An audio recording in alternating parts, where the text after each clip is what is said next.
Hi, welcome to my channel, Hull Unfiltered. What's become of conservatism?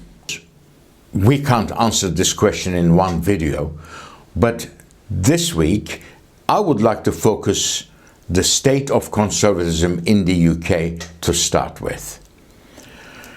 Obviously, this question is very important for a lot of other conservatives as well, because left-leaning conservatives brought out their heavy guns to write articles about it just recently, like William Hague writing in the Times and Michael Gove on one of the web channels, getting the ground ready for ideological discussions to open up perhaps after the general election.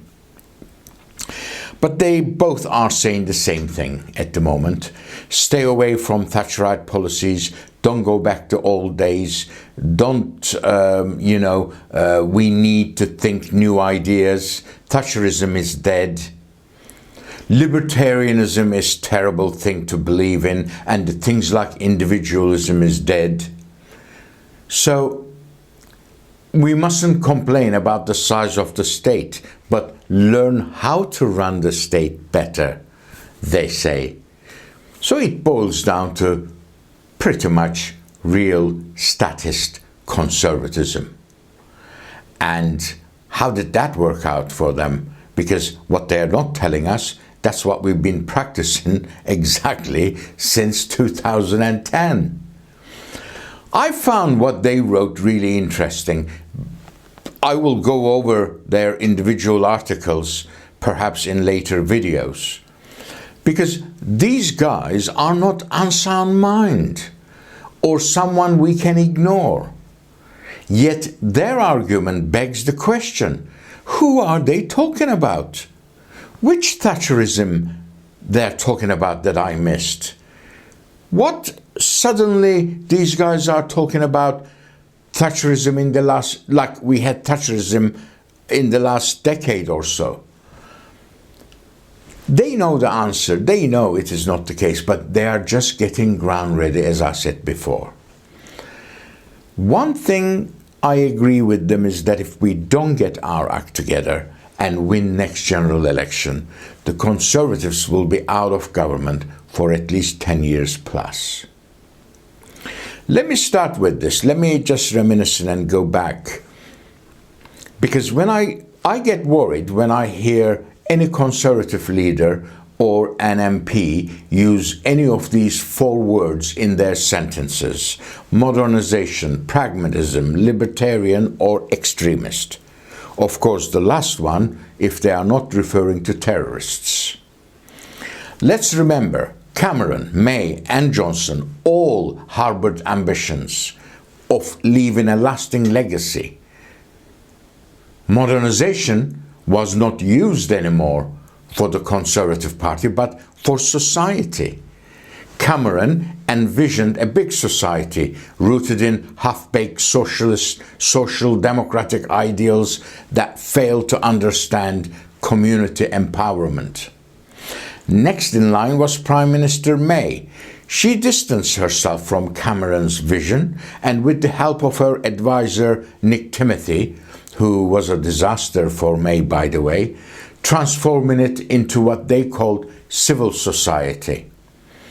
Both leaders invested considerable time and resources in promoting these social democratic and somewhat socialistic notions. Over the years, Conservative governments and local governments completely ignored the creation of new charity welfare in the UK. We will touch upon these topics again, especially on charity welfare on this channel.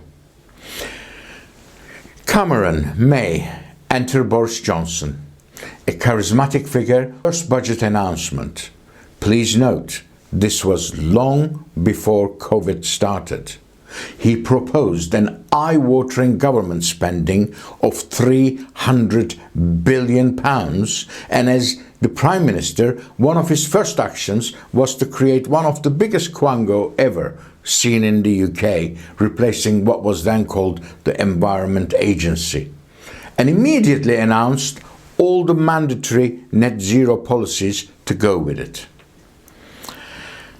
Despite individuals like me who criticize his socialist stance and his socialist budget, my colleagues remained optimistic due to the recent Brexit victory, and everyone extended him the benefit of the doubt at the time.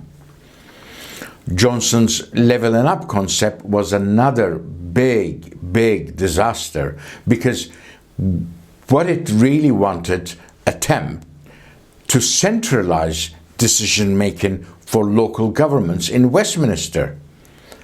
This was originally proposed, of course, by the famous interventionist Lord Heseltine. Every leader, including Thatcher, wanted to expand and find a way to rule over local governments and diminish their local decision-making abilities. Although they hold the leash on local governments' funding, it is not enough for the people who are in Westminster. They want to decide for local authorities too. And they are doing this in the name of devolution, would you believe? You can't believe this Orwellian explanation like war is peace. They are saying devolution, but they mean centralization, more centralization. They are saying we are going to give power back to local people for local people to decide their issues on their own issues. It is absolutely, utterly not true. Let us now turn to the word pragmatism. It is very simple. It's very simple, ladies and gentlemen. If you hear a leader or an MP try to explain something as being pragmatic, then you can bet they're talking about something outside the principles that conservatives should adhere to. For example, Mrs. May introduced the energy price cap as a conservative prime minister. It is still on the books today. I ask you, which part of this price control by the state should be considered conservative? Boris Johnson pretty much nationalized the railways. Again, I ask you, which part of this nationalization is considered conservative? I'm not sure if this is done if pragmatism was a reason, but not a single Tony Blair's reforms since 2010 have been repealed by any conservative government. He changed the judiciary, House of Lords, NHS, dentists, doctors. And I still can't believe that not a single repeal, change, or alteration to policies left after 10 years of socialism. So actions and non-actions have consequences in politics. So conservatism has gone wrong because of the conservative thought process for things like big society, civil society, 30-year industrial strategy, leveling up. These are all manifestation of a social democrat conservative strategy. Now, if you pile all this up, then we will start seeing clearly about what's gone wrong with conservatism in the UK. Now, I mentioned Nick Timothy before, so he is a prominent figure in left conservatism. Always targeted libertarians and labeled them as extremists. These people in the Conservative Party today think Thatcher, with libertarian tendencies, was an extremist. A sad MP can call members like me who voted for Liz Truss and Liz Truss herself as libertarian jihadists. So if anyone needs to investigate divisiveness, we can start from the language used within the party by these people. Of course, This raises a crucial question. Do those on the left who harbor such animosity see themselves coexist with proud conservatives, right-wing conservatives even, like me? I already know the answer, but in case they said yes to this question, then a reconsideration of language and attitude towards colleagues who think differently from you is necessary and needed. To revive conservatism and common sense in both the UK and the USA, it is crucial to unveil the truth and take necessary actions. Please consider subscribing to my channel. I hope you liked this video, and I hope you will hit the notification button as well and share our videos. We aim to interview people, engage with ordinary voters, and collectively work towards revitalizing real conservatism. Thank you again for being here.